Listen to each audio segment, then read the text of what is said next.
Cabin mate 24 hours study hall and work space mobile app download చేసుకుని ఇప్పుడే మీ cabin book చేసుకోండి. నమస్తే, నేను విజయ్. పాకిస్తాన్పై భారత్ విరుచుకుపడుతుంది. ఆపరేషన్ సింధూర్ 2 ఇప్పుడు ప్రస్తుతం కొనసాగుతుందా?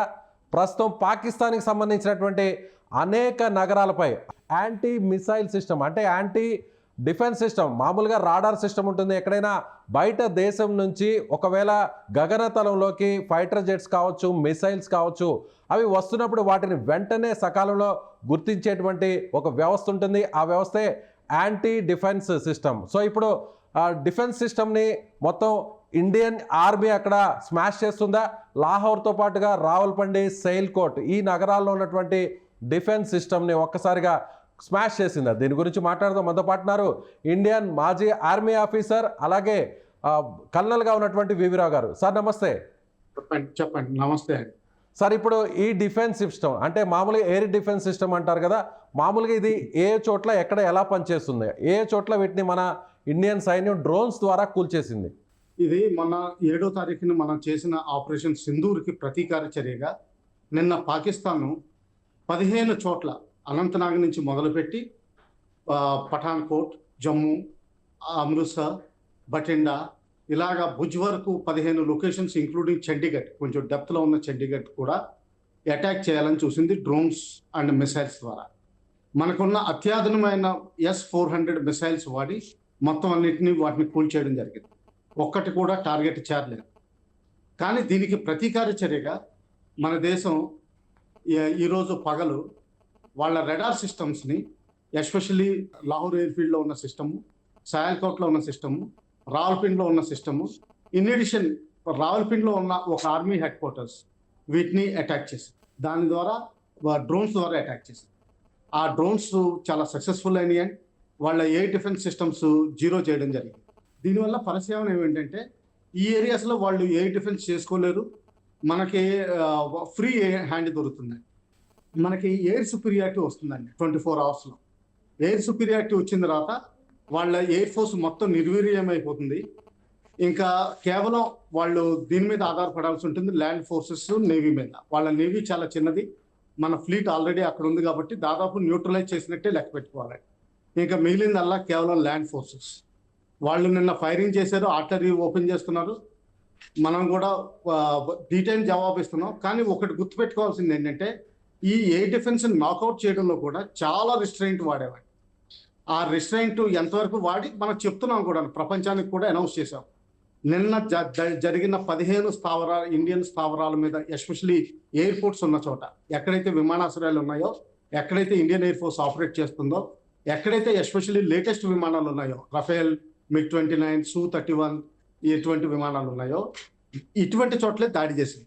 దానికి ప్రతీకార చర్యగా ఈరోజు ఎయిర్ డిఫెన్స్ సిస్టమ్స్ని న్యూట్రలైజ్ చేసినట్టు, పాకిస్తాన్ ఆర్మీ హెడ్ క్వార్టర్స్కి ఒక మెసేజ్ పంపుతున్నట్టుగా వాళ్ళ బిల్డింగ్ మీద కూడా దాడి చేయడం జరిగింది. అండ్ ఇది సక్సెస్ఫుల్గా జరిగింది.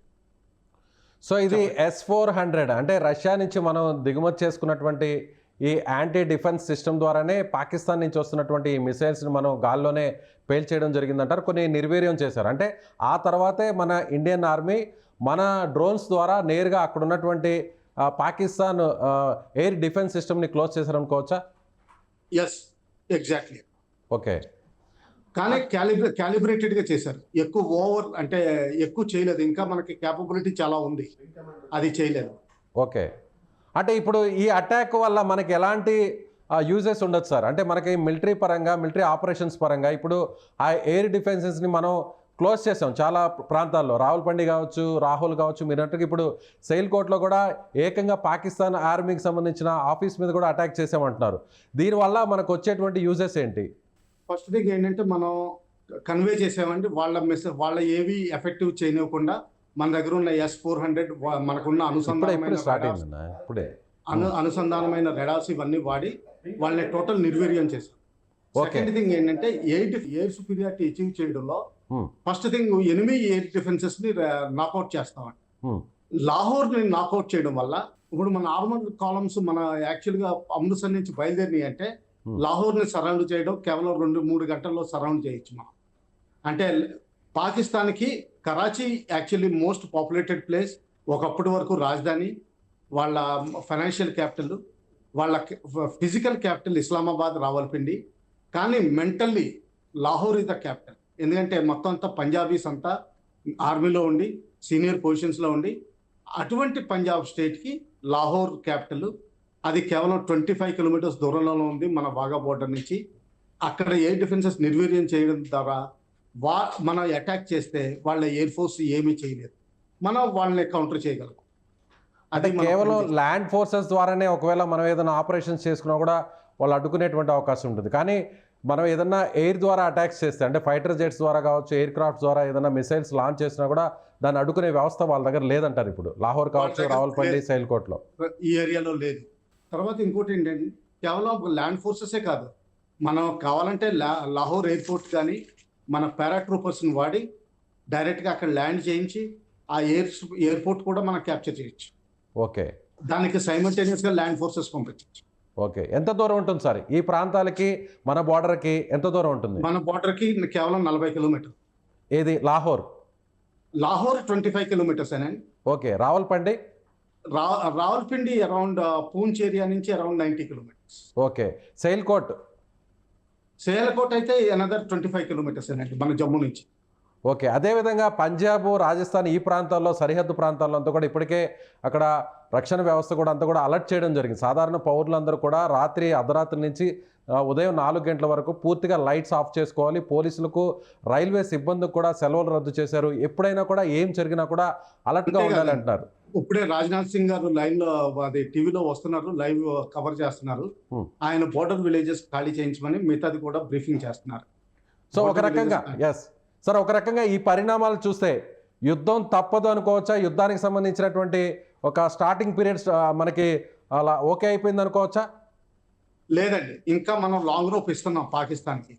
మీరు ఇప్పుడు కూడా మారచ్చు. మీరు ఎప్పుడు మా నేషనల్ సెక్యూరిటీ అడ్వైజర్కి కాల్ చేసి చెప్తే ప్లీజ్ విరమించండి అంటే ఆ రోజున విరమించి చేయగలం. అందుకనే రాత్రి డోవల్ గారు కూడా మాట్లాడడం జరిగింది వాళ్ళతో.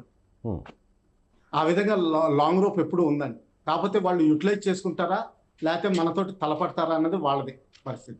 సో ఇక్కడ పాకిస్తాన్ ఫెయిల్యూర్ అనేది చాలా క్లియర్ కట్గా కనిపిస్తుంది అనుకోవచ్చు కదా sir. Pakistan defence, air defence system అంతా కూడా మనమే నేరుగా మన డ్రోన్స్ని అక్కడ పంపించి అక్కడ కొలాప్స్ చేయడం, ఒకటే కాదు 3 చోట్ల కొలాప్స్ చేయడం అంటే అసలు పూర్తిగా పాకిస్తాన్ ఇప్పుడు ఒక రకంగా ఆత్మరక్షణలో పడిపోతుంది అనుకోవచ్చా?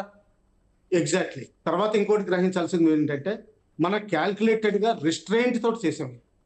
ఇంకా చాలా చేయగలం, చేయలేదు. ఇంతటితోటి కూడా ఆఫ్ చేసాం. దీని తర్వాత లాహోర్ని కూడా మనం టార్గెట్ చేయొచ్చు. లాహోర్లో ఉన్న కోర్ హెడ్ క్వార్టర్స్ని టార్గెట్ చేయొచ్చు. అక్కడ ఉన్న ఆర్మీ యూనిట్స్ చేయలేదు. మనం కేవలం రిస్ట్రెయిండ్గా చేసాం, అంటే మన క్యాపబిలిటీ చూపించాం. సో ఇప్పుడు లాహోర్ని, రావల్పిండిని చాలా ఈజీగా కూడా మన ఇండియన్ ఆర్మీ ఫోర్సెస్ క్యాప్చర్ చేయొచ్చు అంటారు ఈ పరిణామంతో. రావల్పిండి చాలా లాహోర్ ఏరియా నుంచి వెళ్తే దాదాపు 260 కిలోమీటర్లు పడుతుందండి 4 లేన్ నేషనల్ హైవేలో. లాహోర్ మాత్రం చాలా ఈజీగా క్యాప్చర్ చేసే, అంటే అట్లీస్ట్ సరౌండ్ చేసే అవకాశం ఉంది. అది మెగా సిటీ కాబట్టి క్యాప్చర్ అన్నది దాని డ్రిల్స్ వేరేగా ఉంటాయండి. అంటే సివిల్ పార్లెన్స్లో క్యాప్చర్ అనొచ్చు, కానీ మా మిలిటరీ సిద్ధాంతాల్లో కొన్ని రోజులు పడుతుంది. కానీ అక్కడున్న ఆర్మీ పోస్టులు అయితే మాత్రం చుట్టుముట్టచ్చు. Right sir, thank you so much. Thanks sir. So ఇది colonel, retired army officer V V Rao garu చెప్తున్నట్టుగా ఇప్పటికే లాహోర్తో పాటుగా రావల్పిండి, అలాగే సైల్కోట్ ఈ ప్రాంతాల్లో మన ఇండియన్ ఆర్మీ ప్రయోగించినటువంటి డ్రోన్స్ సక్సెస్ఫుల్గా అక్కడ అటాక్ చేశాయి. సో పాకిస్తాన్ని ఎప్పుడైనా కూడా ఏం చేయడానికి కూడా మేము సిద్ధంగా ఉన్నాం, మీరు వెనక్కి తగ్గండి. పాకిస్తానే ముందుగా అటు పంజాబ్ కావచ్చు, రాజస్థాన్ ఈ ప్రాంతాల్లో కొన్ని మిసైల్స్ని ప్రయోగించింది. ఆ మిసైల్స్ని మనం అడ్డుకున్నాం.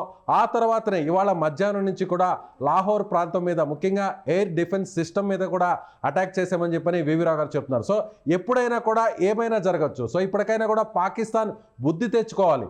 భారత్ని ఇబ్బంది పెట్టే విధంగా, అంటే ఒక రకంగా భారత్ని నక్కలాగా వెనక ఉండి దెబ్బతీసేటువంటి ప్రయత్నాల్ని ఆపుకోవాలి. లేదంటే పాకిస్తాన్ని భారత్ ఎప్పుడైనా, ఏ సెకండ్లో అయినా, ఏ క్షణంలో అయినా ఏం చేయడానికైనా సిద్ధంగా ఉంది అనేటువంటి ఒక మెసేజ్ని దీని ద్వారా పంపించిందని వివి రావు గారు చెప్తున్నారు. Thank you so much.